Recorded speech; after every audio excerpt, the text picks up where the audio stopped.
Hey guys, in this video I'm extremely excited to speak to you about the X100V. In this video I want to tell you all the good things that this camera offers, specifically 5 reasons that I've changed my tune when it comes to the X100 series now that this has come out. I'll show you some samples, but also see if I can come up with something critical to say about it so I don't get accused of being a fanboy. But I want to start out by saying that I've shot with hundreds of cameras and reviewed dozens of cameras on this channel, and there are only maybe 4 that when they came out and when I first started shooting with them, I felt giddy, like Christmas morning Red Ryder BB gun sort of giddiness. For me personally, this little guy provided that emotional response, and when I first got my hands on it, so much so that I didn't want to put it down. I've had it on my person nearly constantly since it came to us a few weeks ago. And for those of you who have been watching the channel for a while, you'll know that I've always had sort of this love-hate relationship with the X100 series. I love the idea of them, a compact camera that you can take anywhere, that looks great, feels great, takes superb photos with extraordinary color and detail, durable and flexible. Yes, heck yes, take my money. And while that was the promise, back a couple X100 generations ago, I was sorely disappointed with the execution. We owned the X100S, then the T, and then we had the F on loan for a month or so. And while each time they did get better, it was just never quite there for me. And while it is a short list of things that bothered me about the series, they were significant enough reasons that we decided to part ways with the system. Really, there were 5 things. Number 1, image quality. The lens was just never all that sharp close-up, and I shoot close-up all the time. I really hated that halation or glow that lens would create. Number 2, flaring. The flare on this lens was horrible, and that's not great when shooting outside in the sun constantly. And on a camera that doesn't even come with a lens hood and isn't really built with a decent lens hood in mind, that was a problem. Number 3 is durability, and maybe this should have been number 1. Our X100S and T both had to be in the shop with D-pad directional buttons that had ceased working in both cases. They were not old cameras either, and we weren't even using them all that often. We were using the Canon system most of the time back then for portrait work, so it was just a for funsies type camera, and the fact that those buttons had trouble was really concerning. Number 4, lack of weather sealing. For a doc/street photographer's camera or a travel camera, they always felt unacceptable to me that it didn't have weather sealing. I understand why it's never had weather sealing a little bit more now. It's difficult to have that really small lens and have it be completely self-contained or in enclosure, and to keep it so small. I understand that now. Back then I didn't, but now I appreciate that compromise, right? Being able to compromise a very low profile lens with weather sealing. We'll come back to that. Number 5, lack of articulating screen. This was one I never understood in the past. As a documentary photographer, I use the articulating screen all the time in my cameras. I get that not everyone has the same style of shooting, but when I have to shoot any camera without an articulating screen now, today, after having had one for so long, it's just painful. And that's probably why you don't see me shooting as much with film anymore. I love shooting film, but it's really hard for me to get excited to have a camera with me that doesn't provide the ability to shoot low with a degree of accuracy. I'm just spoiled. So those are the 5 reasons why, for me, it was a deal breaker, and I had stated in the past that I would never shoot with an X100 series camera again. But then Fuji sent us this guy to play with, and I am overjoyed to be able to eat my words. Similar things in the X100 series, slowly perfecting, working out the kinks, and making them more durable in general. Now, the V definitely has a wider delta between the differences, the features that it has between it and the F than the F does with the T. So I guess there is still room to have doubts or concern because there's a lot of new stuff introduced here. But I am encouraged greatly by the amount of progress Fuji has made in their cameras in general, and I have high hopes that the durability will be improved here. But again, only time will tell for sure. Number 4, weather sealing. While it's still not possible to make this front element watertight, Fuji can't, and still make it low profile, I appreciate that. Just give me 1 minute here. I appreciate that it can be fully water sealed, I guess, when you add the adapter. The WCL or the TCL lens adapters will allow this thing to be weather tight, weather sealed. I feel more secure with the thought of heading out into the elements with something like this on the front. And for a guy like me who loves the WCL adapter anyway, this is no problem. I prefer shooting wider than 23 millimeters.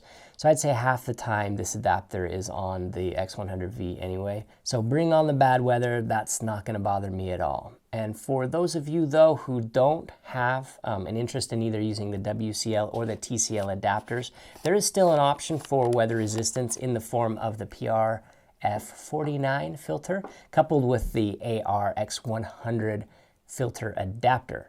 Now, I personally think that having these two separate things to purchase is less than ideal if you want full weather sealing. I think they should have put those in a kit and perhaps discounted those. But if you plan on using this camera as your primary camera for street photography, doc photography, or travel photography, I think it's safe and a good idea to invest in both that adapter and that filter. Number 5, if I can get this little guy back on. Number 5 is the articulating screen.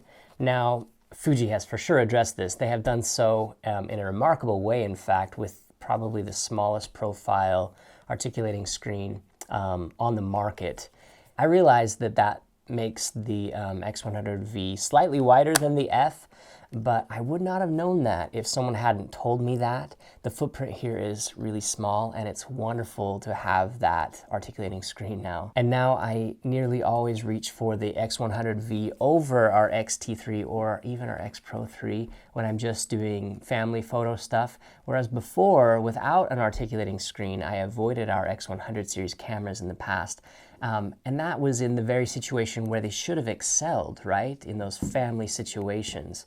So from what I can see so far, Fuji has effectively addressed all my major concerns. I have absolutely no qualms about recommending this camera, but more than that, I'm just completely in love with it. It's an absolute pleasure to shoot with. The attention to detail is incredible, even down to the way that the ISO dial works, which makes me very happy, but also at the same time sad that they didn't include that in the X Pro 3, which I really, well, you know how I feel about that.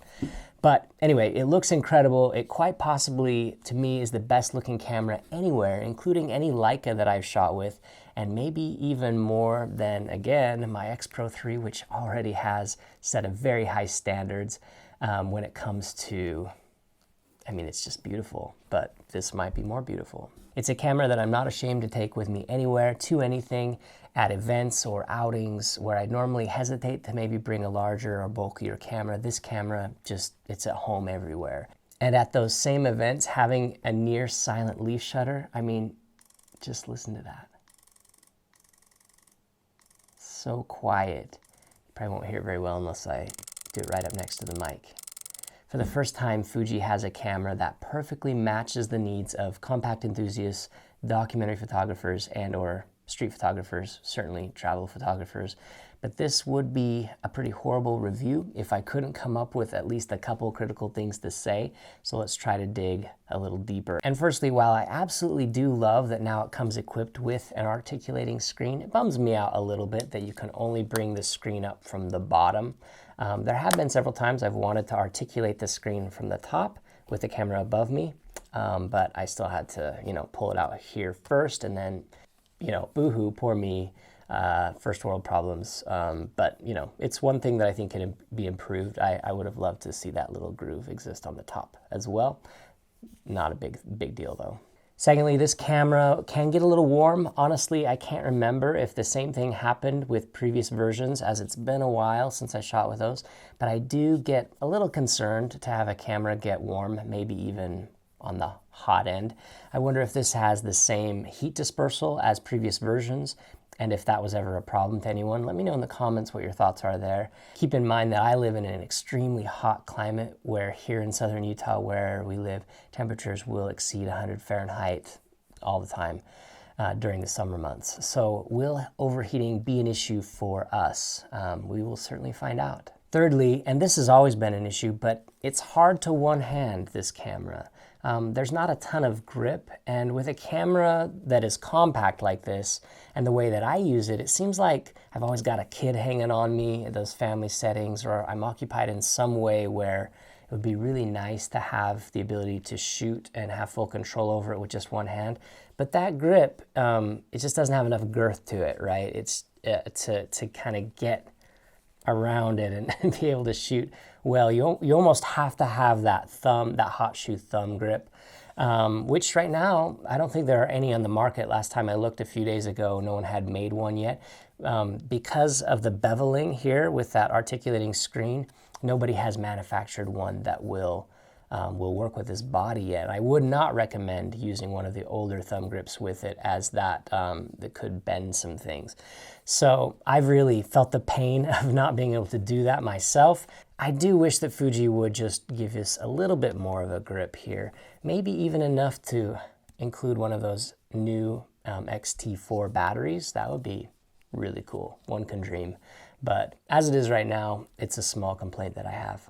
Fourth, and this is something I hope to see for the future, Fuji, if you're out of ideas on how to innovate or what to work on next, I'd say the one thing that you can do to close the gap between the shooting experience of the X100 series and say like a proper digital rangefinder like the Leica M10 is to find a way to completely simulate a true manual focus experience. Focus by wire lenses are not the funnest to shoot with, and as someone who loves shooting with manual focus vintage lenses, I'd love to have an X100 with a linear focus feel with hard stops and maybe even an optional focus tab. I think that would be pretty cool. Fifth, sometimes you need a shutter sound, right? You're in a loud place. Well, you don't necessarily need it, but it's nice to have. But the shutter sounds I've always really hated them. Maybe I'm alone here. If anyone else feels the same way, I'd love to hear about it. But I mean, these shutter sounds, there's only 3, and this is how they sound. They sound like something's breaking, honestly. Not pleasant. Like, I mean, just record the X Pro 3 as a beautiful shutter sound and use that as the digital sound. Or alternatively, just give us the ability to upload our own sounds. That would be so awesome. So just an idea. My last complaint is totally just me, and probably not fair to say, but I share it in common with Chris from DP Review. I just don't like the 23mm focal length or 35mm full frame focal length. I consider it absolutely the most boring focal length ever, which is why I have, like I said, the WCL adapter. I realize this is just me and probably the minority here, but I would be willing to trade my beloved X Pro 3 if it meant that I could get the exact same camera but with a 16mm lens on it, or even a 35 f2. That would be acceptable as well. But again, that's just me. But those are most of my thoughts. Fuji's been loaning me this guy for a few weeks, and I get to keep it for a little bit longer. I've thoroughly enjoyed using it though. I don't think I've picked up my X Pro 3 once. Well, I mean, I'm picking it up now, but not to shoot with. Since the time that I've had this, it seriously has made me feel re-enthused to shoot day-to-day life again. What a great camera. I do have one more video planned before I send this back to Fuji though. I'm going to be comparing the new lens that this has with the adapters, TCL and WCL, with equivalent lenses on the X Pro 3 to see what differences we can find. So be sure to subscribe if you're interested in seeing that, or if I've already released it, then you can find it up yonder. But that's all I've got for you guys. Remember to do good with your camera, and I will talk to you again real soon.